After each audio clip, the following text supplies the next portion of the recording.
Oi, meu nome é Padre Mike Schmitz e você está ouvindo o podcast A Bíblia em um Ano, onde encontramos a voz de Deus e vivemos a vida através das Escrituras. O podcast original, The Bible in a Year, foi produzido pela Ascension e essa é a versão brasileira, traduzida pelo Heitor e dublada pelo Leandro. Usando a linha do tempo da Bíblia A Grande Aventura, vamos ler de Gênesis até Apocalipse, descobrindo como se desenrola a história da salvação e como nos encaixamos nessa história hoje. É o dia 158, temos mais 4 dias, incluindo hoje, no nosso segundo interlúdio messiânico.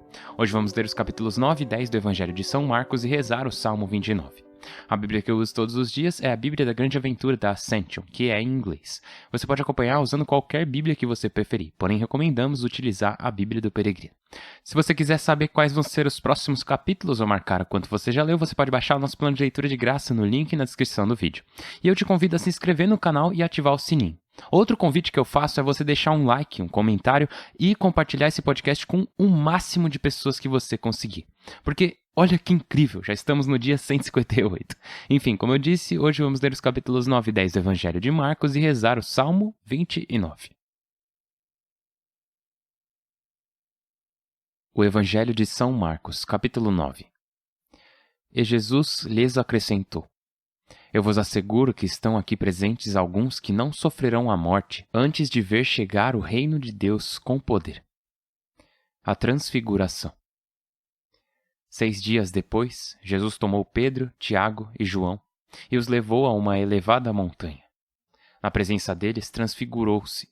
Suas vestes se tornaram de uma brancura resplandecente, como nenhum tintureiro deste mundo consegue alvejar.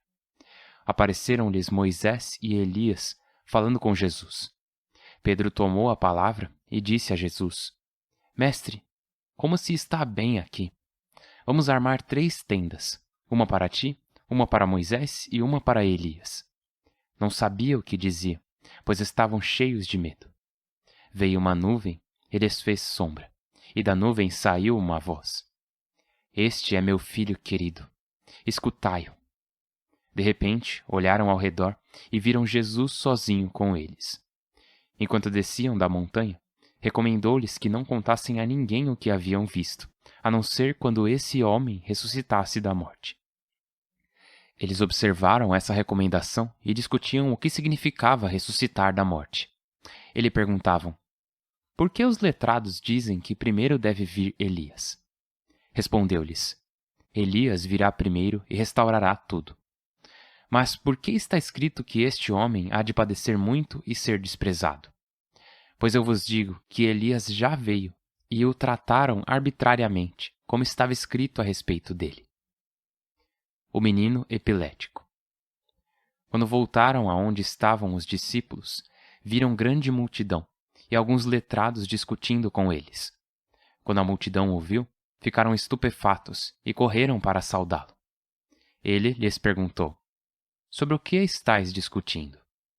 Alguém da multidão lhe respondeu: Mestre, eu te trouxe meu filho possuído por um espírito que o deixa mudo. Cada vez que o ataca, ele o atira ao chão. Ele solta espuma, range os dentes e fica rijo. Disse aos teus discípulos que o expulsassem, mas não o conseguiram. Ele lhes respondeu: Que geração incrédula! Até quando terei de estar convosco? Até quando terei de suportar-vos? Trazei-o a mim. Levaram-o, e quando o espírito o ouviu, sacudiu-o. O rapaz caiu por terra e se revolvia, espumando. Perguntou ao pai: Quanto tempo faz que lhe acontece isso? Respondeu: Desde criança. E muitas vezes o atirava na água ou no fogo para acabar com ele. Mas se podes alguma coisa, tem piedade de nós e ajuda-nos. Jesus lhe respondeu: Se posso, tudo é possível para quem crê. Imediatamente o pai do menino gritou: Creio, socorre minha falta de fé. Vendo Jesus que a multidão se aglomerava em torno deles, intimou o espírito imundo: Espírito surdo e mudo, eu te ordeno, sai dele e não voltes a entrar nele.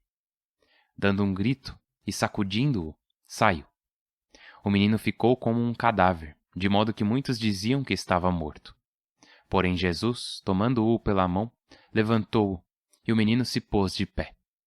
Quando Jesus entrou em casa, os discípulos lhe perguntaram em particular: Por que nós não conseguimos expulsá-lo? Respondeu: Essa espécie só sai à força de oração.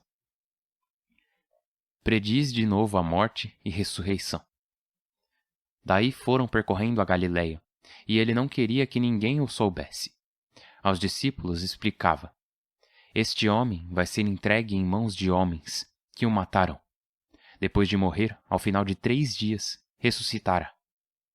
Eles, embora não entendessem o assunto, não se atreviam a fazer-lhe perguntas. Instrução comunitária. Chegaram a Cafarnaum e, já em casa, lhes perguntava: Sobre o que discutíeis no caminho? Ficaram calados, pois no caminho iam discutindo sobre quem era o maior.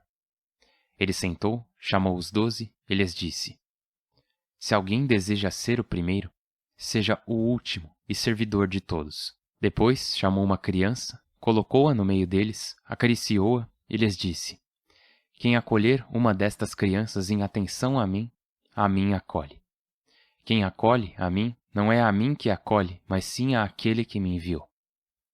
João lhe disse: Mestre, vimos alguém que expulsava demônios em teu nome, e o impedimos, pois não anda conosco. Jesus respondeu: Não o impeçais. Alguém que faça um milagre em meu nome não pode em seguida falar mal de mim. Quem não está contra nós está a nosso favor. Quem vos der de beber um copo de água, por serdes cristãos, eu vos asseguro que não perderá sua recompensa. Se alguém escandalizar um desses pequenos que creem, seria melhor que lhe pusessem uma pedra de moinho ao pescoço e o atirassem ao mar. Se tua mão te faz cair, corta. É melhor entrar na vida com uma só mão do que com as duas ir parar no forno, no fogo inextinguível. Se teu pé te faz cair, corta-o. É melhor entrar coxo na vida do que com os 2 pés ser lançado no forno. Se teu olho te faz cair, arranca-o. É melhor para ti entrar zarolho no reino de Deus do que com os 2 olhos ser lançado no forno, onde o verme não morre e o fogo não se apaga. Todos serão temperados no fogo.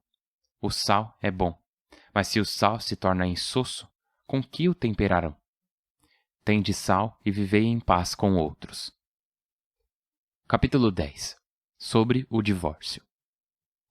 Daí se dirigiu ao território da Judéia, do outro lado do Jordão. Novamente o povo acorreu a ele e, segundo seu costume, os ensinava. Aproximaram-se alguns fariseus e, para pô-lo à prova, lhe perguntaram: Pode um homem repudiar sua mulher? Respondeu-lhes: Que vos mandou Moisés? Responderam: Moisés permitiu escrever a ata de divórcio e repudiá-la. Jesus lhes disse: Porque sois obstinados. Moisés escreveu semelhante preceito. Mas no princípio da criação, Deus os fez homem e mulher. E por isso um homem abandona seu pai e sua mãe, une-se à sua mulher, e os 2 se tornam uma carne. De modo que já não são 2, mas uma só carne. Portanto, o que Deus juntou, o homem não separe. Entrando em casa, perguntaram-lhe de novo os discípulos sobre o assunto. Ele lhes diz: Quem repudia sua mulher e casa com outra, comete adultério contra a primeira. Se ela se divorcia do marido e casa com outro, comete adultério. Abençoa algumas crianças. Traziam-lhe crianças para que as tocasse e os discípulos as repreendiam. Ao ver isso, Jesus indignou-se e disse: Deixai que as crianças se aproximem de mim, não as impeçais, porque o reino de Deus pertence aos que são como elas. Eu vos asseguro que quem não receber o reino de Deus como uma criança, não entrará nele. Acariciava-as e as abençoava, pondo as mãos sobre elas. O homem rico. Quando se pôs a caminho, chegou alguém correndo, ajoelhou-se diante dele. Ele perguntou: Bom mestre, o que devo fazer para herdar a vida eterna? Jesus lhe respondeu: Por que me chamas bom? Ninguém é bom a não ser Deus. Conheces os mandamentos: Não matarás, não cometerás adultério, não roubarás, não perjurarás, não defraudarás, honra teu pai e tua mãe. Ele lhe respondeu: Mestre, tudo isso eu cumpri desde a adolescência. Jesus o olhou com carinho e lhe disse: Uma coisa te falta. Vai, vende tudo o que tens e dá-o aos pobres, e terás um tesouro no céu. Depois, vem comigo. A essas palavras, o outro franziu a testa e partiu triste, pois era muito rico. Jesus olhou ao redor e disse aos seus discípulos: Como é difícil para os ricos entrar no reino de Deus. Os discípulos se assombraram com aquilo que dizia, mas Jesus insistiu: Como é difícil entrar no reino de Deus. É mais fácil para um camelo passar pelo buraco de uma agulha do que para um rico entrar no reino de Deus. Eles ficaram espantados e comentavam entre si: Então, quem pode salvar-se? Jesus ficou olhando para eles e lhes disse: Para os homens é impossível, não para Deus. Tudo é possível para Deus. Pedro então lhe disse: Vê, nós deixamos tudo e te seguimos. Jesus respondeu: Em verdade eu vos digo, todo aquele que deixar casa, ou irmãos, ou irmãs, ou mãe, ou pai, ou filhos, ou campos, por causa de mim e por causa da boa notícia, há de receber nesta vida 100 vezes mais em casas, e irmãos e irmãs, e mães e filhos, e campos, com perseguições. E no mundo futuro, vida eterna. Mas muitos primeiros serão últimos, e muitos últimos primeiros. Novamente anuncia a morte e ressurreição. Caminhavam, subindo para Jerusalém. Jesus se adiantou, e eles se surpreendiam. Os que seguiam iam com medo. Ele reuniu outra vez os 12 e se pôs a anunciar-lhes o que lhe iria acontecer. Vede, estamos subindo para Jerusalém. Este homem será entregue aos sumos sacerdotes e aos letrados. O condenarão à morte e o entregarão aos pagãos, que caçoarão dele, cuspirão nele, o açoitarão e o matarão. E ao fim de 3 dias ressuscitará. Contra a ambição. Aproximaram-se dele os filhos de Zebedeu, Tiago e João. E lhe disseram: Mestre, queremos que nos concedas o que te pedirmos. Perguntou-lhes: O que quereis que vos faça? Responderam: Concede-nos sentar-nos em tua glória, um à tua direita e outro à tua esquerda. Jesus replicou: Não sabeis o que pedis. Sois capazes de beber a taça que eu vou beber, ou batizar-vos com o batismo que vou receber? Responderam: Podemos. Porém Jesus lhes disse: Bebereis a taça que vou beber, e recebereis o batismo que vou receber. Mas sentar-vos à minha direita e à minha esquerda não cabe a mim concedê-lo, mas é para quem está reservado. Quando os outros ouviram isso, indignaram-se com Tiago e João. Mas Jesus os chamou e lhes disse: Sabeis que entre os pagãos, os que são tidos como chefes submetem os súditos, e os poderosos impõem sua autoridade. Não será assim entre vós. Ao contrário, quem quiser entre vós ser grande, que se faça vosso servidor. E quem quiser ser o primeiro, que se faça vosso escravo. Pois este homem não veio para ser servido, mas para servir e dar sua vida como resgate por todos. O cego de Jericó. Chegam a Jericó. E quando saía de Jericó com seus discípulos e uma multidão considerável, Bartimeu, filho de Timeu, um mendigo cego, estava sentado à beira do caminho. Ouvindo que era Jesus de Nazaré, pôs-se a gritar: Jesus, filho de Davi, tem piedade de mim. Muitos o repreendiam para que se calasse, mas ele gritava mais forte: Filho de Davi, tem piedade de mim. Jesus se deteve e disse: Chamai-o. Chamaram o cego, dizendo-lhe: Ânimo, levanta-te, pois te chama. Ele tirou o manto, pôs-se de pé e se aproximou de Jesus. Jesus lhe dirigiu a palavra: Que queres que te faça? O cego respondeu: Mestre, que eu recobre a visão. Jesus lhe disse: Vai, tua fé te salvou. No mesmo instante recobrou a visão e o seguia pelo caminho. Salmo 29. Filhos de Deus, aclamai o Senhor. Aclamai a glória e o poder do Senhor. Aclamai a glória do nome do Senhor. Prostrai-vos diante do Senhor no átrio sagrado. A voz do Senhor sobre as águas, o Deus da glória trovejou. O Senhor sobre as águas torrenciais. A voz do Senhor é potente. A voz do Senhor é magnífica. A voz do Senhor corta os cedros. O Senhor corta os cedros do Líbano. Faz o Líbano pular como bezerro, o Sarion como cria de búfalo. A voz do Senhor extrai chamas de fogo. A voz do Senhor sacode a estepe. O Senhor sacode a estepe de Cádiz. A voz do Senhor retorce os carvalhos, abre clareiras nas selvas. Em seu templo, um grito unânime. Glória! O Senhor senta sobre o dilúvio. O Senhor está sentado como Rei eterno. O Senhor dá força a seu povo. O Senhor abençoa seu povo com a paz. Pai do céu, nós te louvamos e somos abençoados por ti. Continuas a nos abençoar. Por isso te louvamos e reconhecemos que vós sois merecedor de todo o louvor, Senhor Deus, toda a glória. Pai do céu, nos evangelhos diversas vezes nos perguntas: que queres que eu te faça? E se não soubermos o que queremos, se não soubermos qual o desejo mais profundo de nossos corações, então não saberemos como responder à vossa pergunta. Portanto, Senhor Deus, antes de lhe pedir aquilo que desejamos, vos pedimos primeiro que nos concedas um espírito de discernimento, para que consigamos entender o que nossos corações realmente desejam, porque nossos corações são constantemente nublados, eles constantemente nos iludem com desejos contraditórios. Portanto, Senhor, muitas vezes eu nem sei o que o meu coração deseja de verdade.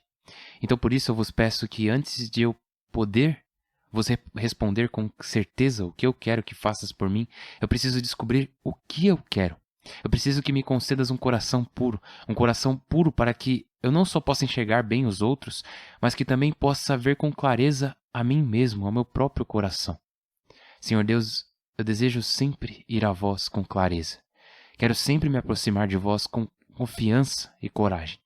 Por isso vos peço, Senhor Deus, que envie ao meu coração e a todos que estão rezando comigo nesse momento esse espírito de discernimento, esse espírito de confiança, esse espírito de coragem. Por Cristo nosso Senhor. Amém. Em nome do Pai, e do Filho e do Espírito Santo. Amém. Beleza.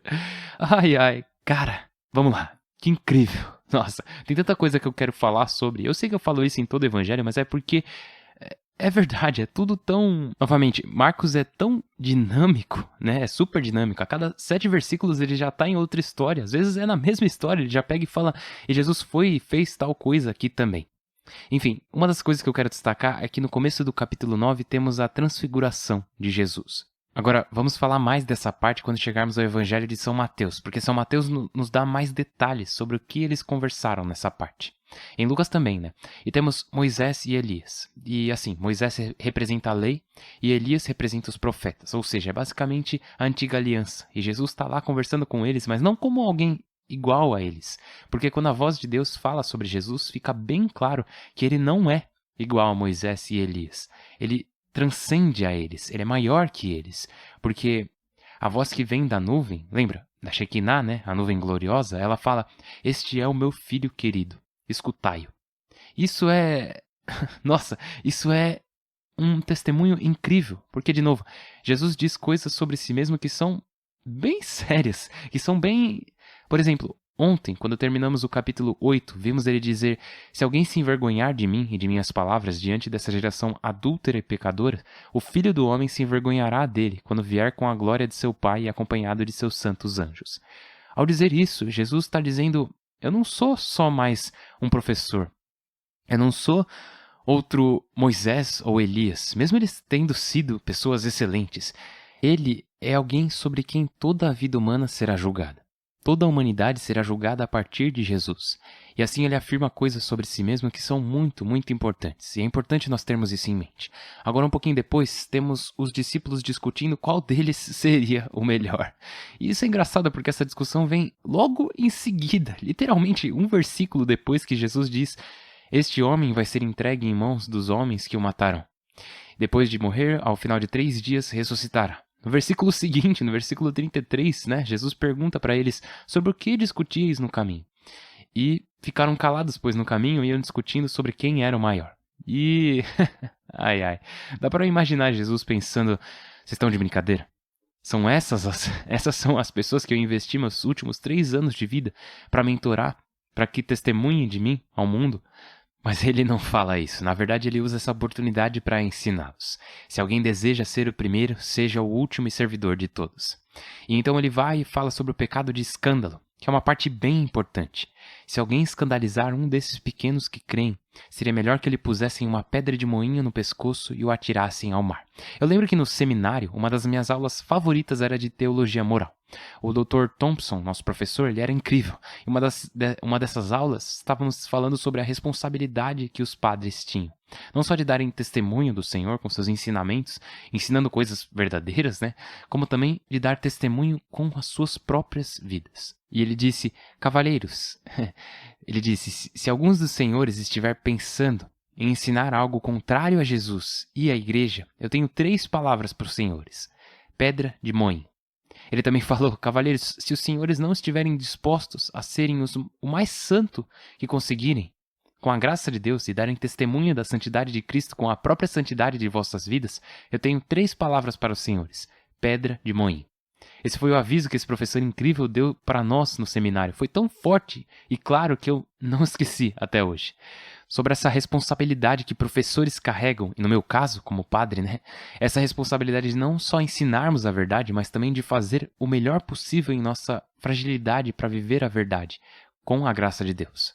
Continuando, Jesus depois vai e fala, se tua mão te faz cair, corta. É melhor entrar na vida com uma só mão do que com as 2 ir parar no forno, no fogo inextinguível. E 2 coisas aqui. Primeira, Jesus é uma das pessoas na Bíblia que mais fala sobre o inferno. Na verdade, não. Perdão, deixa eu reformular. Jesus é a pessoa na Bíblia que mais fala sobre a realidade do inferno. E isso de longe, não tem ninguém na Bíblia que fala mais sobre a realidade do inferno que Jesus Cristo. E de novo, um dos objetivos do podcast A Bíblia em um Ano, uma das razões pelas quais estamos aqui nesses 365 dias caminhando pela Bíblia e ouvindo a palavra de Deus diariamente, é para adquirirmos uma visão de mundo bíblica. E Jesus aqui está dizendo de forma muito poderosa, muito claro, deixando muito claro que podemos escolher o inferno. Podemos dizer, eu preferiria não ir para o céu, eu prefiro passar a eternidade longe de Deus. E isso é muito importante. Não tem como fugir desse fato. Não dá para mudar isso, não dá para mudar o que Jesus disse. Temos que encarar o fato de que Jesus Cristo, Deus da misericórdia, o príncipe da paz, ele é a pessoa na Bíblia que mais fala sobre o fato de que podemos sim escolher ir para o inferno do que qualquer outra pessoa na Bíblia. Então, basicamente, se sua mão te faz pecar, corta ela fora. Se seu pé te faz pecar, corta ele fora. Se seu olho te faz pecar, arranque-o. Agora, Jesus está falando em hipérbole aqui, né? Ele não está apoiando a automutilação, mas ele está dizendo para se livrar da coisa que te leva a pecar. Seja o que for que te leva a pecar, se livre dela. E faça isso agora. Eu já dei esse conselho e eu ouvi essa resposta várias vezes. Se o seu computador te leva a pecar, se livra dele. Ah, mas eu preciso dele para o trabalho. Tá, então dá um jeito de só conseguir usar ele para trabalhar. Tipo, se o seu celular te leva a pecar, porque, assim, eu trabalho no campus de uma universidade, né? Eu trabalho com muitos jovens adultos. E essa é a maior dificuldade deles. Que eles vão tão bem em outras áreas da vida, mas as coisas que aparecem na internet, no celular, acabam tentando eles toda hora. E aqui Jesus está dizendo, então, se o seu celular te leva a pecar, compra um daqueles que tenha só o básico para se comunicar. Se o seu computador te leva a pecar, se livre dele. Ou pelo menos coloca ele em algum cômodo que tenha sempre alguém por perto. E podemos pensar, nossa, mas isso é muito radical. Mas Jesus foi bem radical aqui, né? Se sua mão te fizer pecar, se o seu pé, se o seu olho, o que ele está nos dizendo é que é bem melhor ter que viver a vida sem um smartphone ou sem um computador do que não ir para o céu. De perder essa oportunidade devido aos nossos pecados. É uma dura lição, mas Jesus tem lições assim, tanto sobre relacionamentos quanto sobre riquezas. Enfim, essas eram as 2 coisas que eu queria falar. Agora, lá no capítulo 10, alguns fariseus perguntam a Jesus, pode um homem repudiar sua mulher? Falando sobre divórcio, né?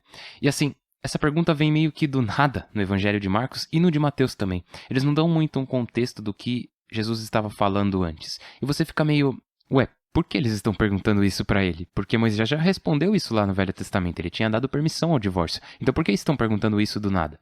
A questão é que não deve ter sido do nada. Ele provavelmente devia estar falando sobre a indissolubilidade do matrimônio. Tanto que Jesus até responde falando o que Moisés tinha dito sobre isso. Aí Moisés permitiu escrever a ata de divórcio e repudiá-la. Então Jesus diz essas palavras tão fortes que ele vai dizer de novo no Evangelho de Mateus. Ele diz, Porque sois obstinados, Moisés escreveu semelhante preceito. Mas no princípio da criação, Deus os fez homem e mulher. No Evangelho de Mateus ele até diz, mas no princípio não era assim. E uma das coisas que São João Paulo II fez, ele foi um papa, alguns papas atrás, né? Papa São João Paulo II. E ele escreveu um ensinamento chamado Teologia do Corpo. E nele ele começa com essas palavras de Jesus que ele aponta para o início da criação. E diz, no princípio não era assim. Moisés permitiu o divórcio porque vocês foram corrompidos. Ele permitiu isso por conta da dureza do coração de vocês, porque, sim, vocês são bons. Vivemos nesse mundo que foi criado bom, mas que foi corrompido.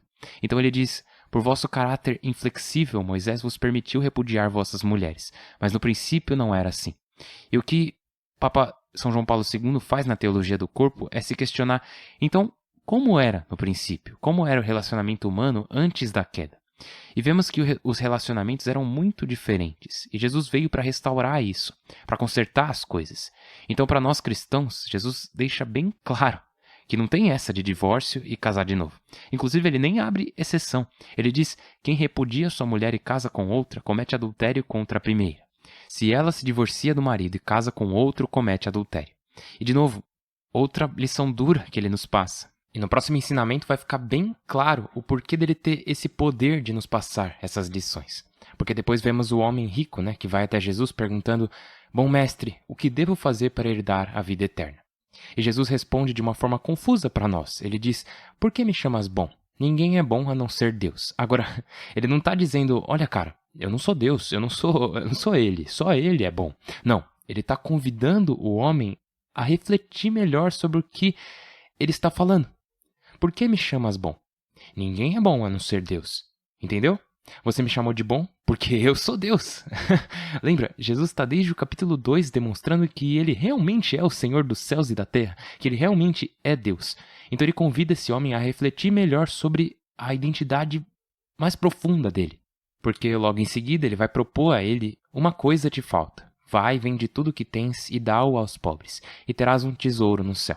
Depois vem comigo, né? Vem me seguir. Dizendo, sua salvação vai depender se você vai me seguir ou não. E quem pode dizer algo assim? Somente Deus. De verdade, nenhum professor, nenhum padre, ninguém pode afirmar. A sua salvação eterna dependerá do fato de você me seguir ou não. E é por isso que Jesus no começo diz, por que me chamas bom? Ninguém é bom a não ser Deus. Ele está chamando o homem a refletir sobre a identidade dele, para que ele perceba que ele realmente é Deus. E é por isso que eu disse ali, quando falamos do ensinamento sobre divórcio, da razão pela qual ele pode nos dizer essas coisas. Aqui também no ensinamento sobre riqueza, Jesus diz, como é difícil para os ricos entrarem no reino de Deus. É mais fácil para um camelo passar pelo buraco de uma agulha do que para um rico entrar no reino de Deus. E você pode já ter ouvido falar disso, que em Jerusalém tinha uma passagem chamada a agulha. E que para um camelo poder passar, ele teria que se ajoelhar e você teria que basicamente tirar todas as coisas dele para ele conseguir chegar do outro lado. Talvez sim, talvez não. Não tem muita evidência apoiando essa tese. Mas o que sabemos é que um camelo é o maior animal que se conhecia no Oriente Médio, né? Assim, talvez eles já tivessem ouvido falar sobre elefantes, mas elefantes não eram familiares para eles. Tipo, não se viam elefantes com frequência por lá. Enfim, pegar o maior animal conhecido, o camelo, e o menor buraco possível, o buraco de uma agulha, e dizer, não dá para passar um pelo outro, isso é impossível. Mas não para Jesus. Ele pode dizer isso e por quê? Por conta de quem ele é. Quando se trata dos ensinamentos sobre homens e mulheres, quando se trata dos ensinamentos de casamentos, divórcio e casar de novo, quando se trata de dizer escolha a mim no céu ou negue a mim no inferno, e quando se trata desses ensinamentos sobre riqueza, Jesus está afirmando firmemente quem ele realmente é. Ele está ressaltando o fato de que ele é quem ele diz ser. Ele é o próprio Deus. E dizer sim a ele é dizer sim a Deus. Dizer não a ele é dizer não a Deus.